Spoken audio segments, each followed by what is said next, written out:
परम शांति।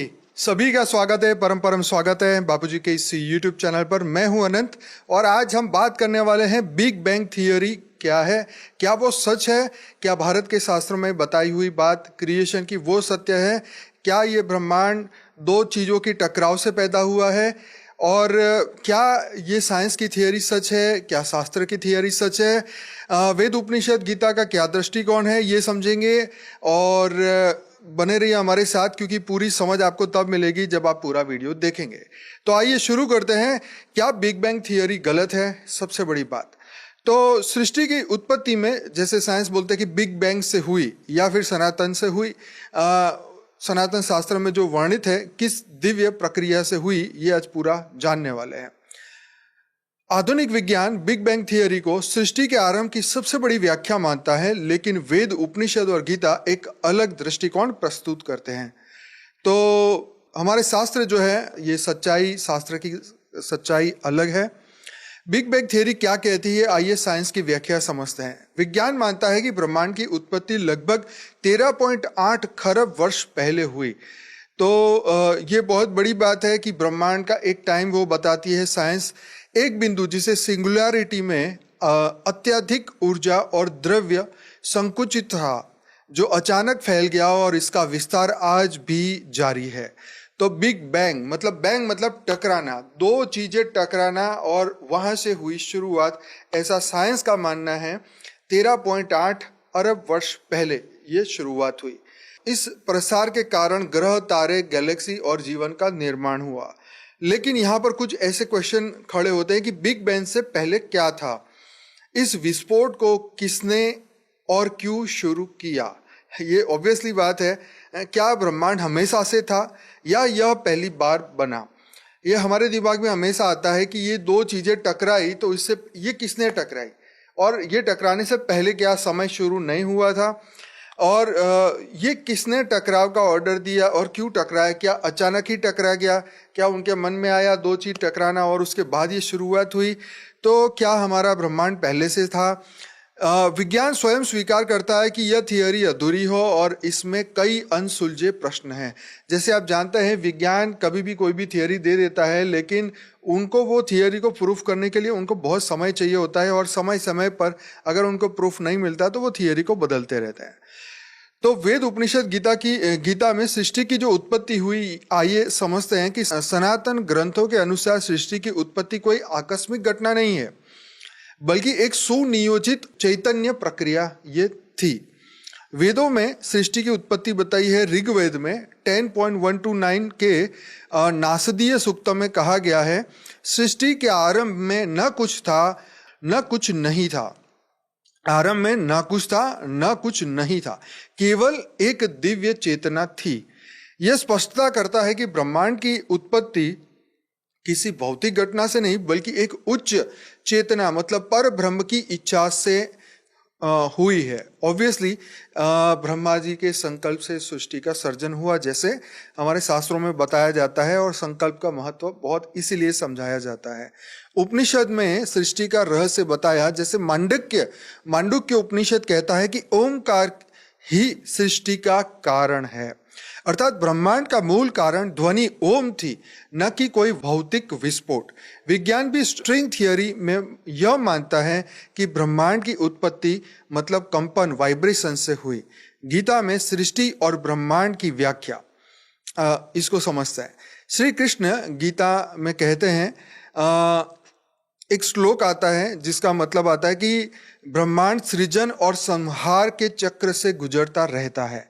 तो यहाँ पे भगवान बताते हैं कि सृजन और संहार एक चक्र है जो ये चलता रहता है, यानी बिग बैंग केवल एक बार नहीं बल्कि अनगिनत बार हुआ है और आगे भी होता रहेगा, अगर इसको सही समझते हैं तो आइए इसको समझते हैं कि बिग बैंग थियरी और सनातन दृष्टिकोण में क्या फर्क है।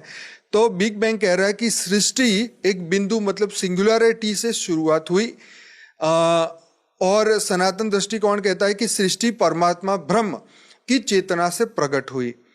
आगे आता है कि एक रैंडम घटना थी, ये एक अचानक होने वाली घटना थी, और शास्त्र में लिखा है कि एक दैवीय योजना और चेतना का परिणाम है ये सृष्टि। मतलब ये सर्जन। आगे है केवल भौतिक ऊर्जा से बनी, और सनातन में हमारे बताते हैं कि भौतिक प्लस चैतन्य ऊर्जा का मेल है ये पृथ्वी या ये सर्जन, मतलब भौतिक और चेतना।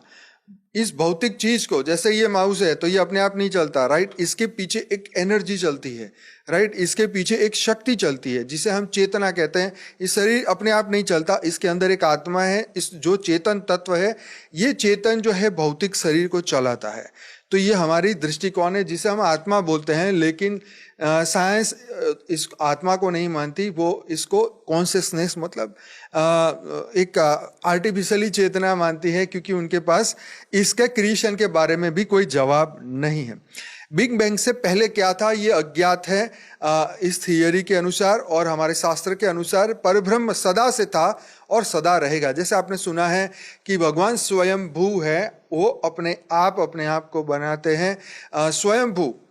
जैसे हमारे बापूजी बताते हैं कि भगवान जो शिव है, महाशिव ने शिव को रचा, तो महाशिव को किसने रचा? तो परम महाशिव ने महाशिव को रचा। तो फिर परम महाशिव को किसने रचा?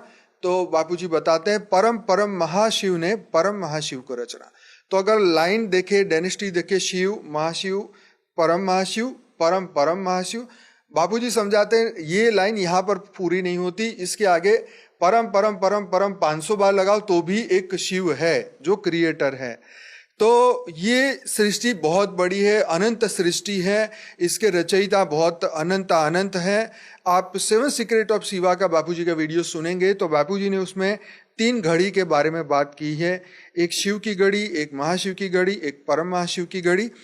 उसको बाद में चर्चा करते हैं, लेकिन इसमें क्या बात, इसकी बात हम पूरी करते हैं। क्या विज्ञान धीरे धीरे वेदों की ओर बढ़ रहा है? तो विज्ञान एक मल्टीवर्स की संभावना पर विचार कर रहा है जो सनातन ज्ञान में अनंत ब्रह्मांड मतलब अनंत कोटि ब्रह्मांड से मेल खाता है। ओम ध्वनि को ब्रह्मांड की मूल ध्वनि माना गया है, और आधुनिक शोधों में भी यह पाया गया है कि स्पेस में एक कंपन, कॉस्मिक वाइब्रेशन मौजूद है। ब्लैक होल और पुनर्जन्म की थ्योरी भी वेदों के सृष्टि चक्र और कर्म सिद्धांत में मेल खाती है। यानी विज्ञान धीरे धीरे उन रहस्यों को उजागर कर रहा है जो वेदों में हजारों वर्षों से पहले से लिखा गया है। निष्कर्ष क्या है कि क्या ये थियरी गलत है? तो बिग बैंग थियरी अधूरी है, राइट। गलत इसलिए नहीं कहेंगे कि क्योंकि हमारे पास इस तरीके का पक्का प्रूफ ये गलत है ये कहने के लिए भी साइंस की एक नई थियरी चाहिए, तब हम इसको गलत कह सकते हैं। तो ये अधूरी थियरी है क्योंकि यह सृष्टि की उत्पत्ति का पूर्ण विवरण नहीं देती। वेद उपनिषद गीता के अनुसार ब्रह्मांड का निर्माण दिव्य चेतना से हुआ है, न केवल भौतिक घटनाओं से। ऐसा नहीं है कि 2 पत्थर थे या 2 बड़ी बड़ी गैलेक्सियां थी, वो आपस में टकरा गई और सर्जन हो गया। आप सोचिए कि यहाँ पड़ा हुआ एक पत्थर अपने आप नहीं हिल सकता, उसके पीछे भी एक शक्ति, एक चेतना चाहिए। ब्रह्मांड में आप देखते हैं कि इतने ग्रह हैं, इतने पत्थर है, एस्ट्रल बेल्ट है, ये अचानक ही नहीं बने हैं, इसके पीछे भी कारण है। तो ये ब्रह्मांड सुनियोजित एक पावर से, शक्ति से, कैलकुलेशन से बनाया गया। और आप देखिए सटीक, सूर्य भी एक सही दूरी पर है, अगर वो नजदीक होता तो पृथ्वी पर जीवन बस ही नहीं सकता था, और इतना भी दूर नहीं है, नहीं तो बर्फ जो है चारों ओर होता तो सृष्टि चल ही ना सकती। तो सब कुछ एकदम एंगल सेट किया हुआ है, तो किसी ने तो अपना सुपर इंटेलिजेंस यूज किया गया है। आधुनिक विज्ञान धीरे धीरे वेदों की ओर बढ़ रहा है और कई सिद्धांतों की पुष्टि कर रहा है। सृष्टि की उत्पत्ति केवल विस्फोट से नहीं बल्कि दिव्य चेतना से शुरू हुई है, क्योंकि ये समय कभी भी ब्रह्मांड के रचयिता इसको अंत कर सकते हैं, क्योंकि देखो रचयिता हमेशा होते ही हैं। जैसे ये माउस अगर हम देख रहे हैं, अगर हमारे सामने है, तो इसका कोई ना कोई तो क्रिएटर है। हवा में से अपने आप माउस बन के नहीं आया है, कोई प्रॉपर एक इंटेंशन से इसे बनाया गया है, एक प्रॉपर एक यूज के लिए इसे बनाया गया है।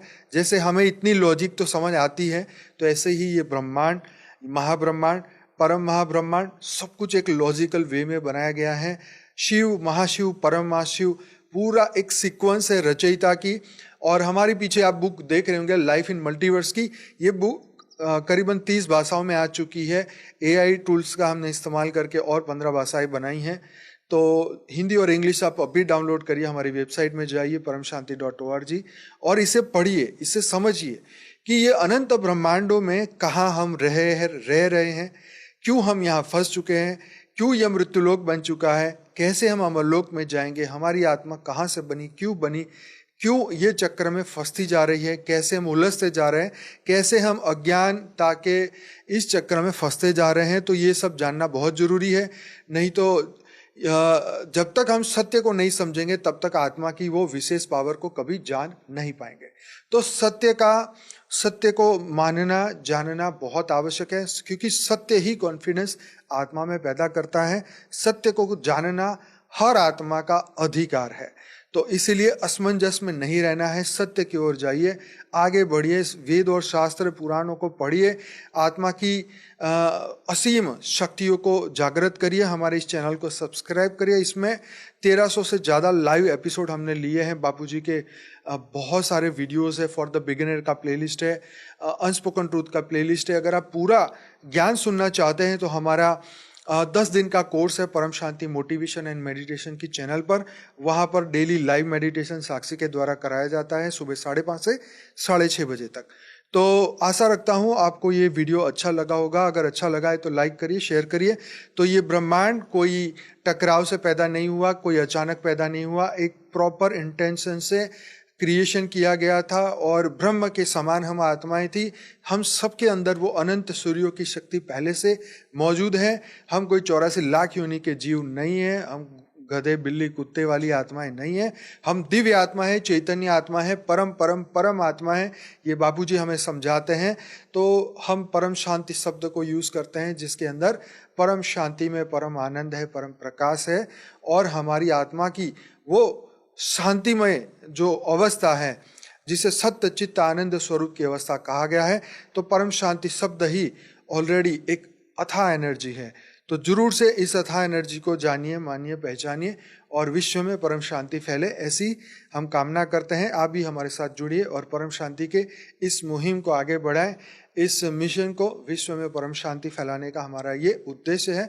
इसमें हम आगे बढ़ेंगे, आपकी सहायता हमें चाहिए। तो बहुत बहुत धन्यवाद पूरा वीडियो देखने के लिए। बेहद की परम महाशांति है। बेहद की परम शांति सोचो, बोलो परम शांति। Join us daily for our morning live meditation, Monday to Saturday, 5:30 to 6:30 a.m. Join us daily for live meditation, 10 p.m. to 11 p.m. on YouTube Live. Subscribe now. Website www.paramshanti.org. Email us anant@paramshanti.org. Like, share, subscribe. Join today. बेहद की परम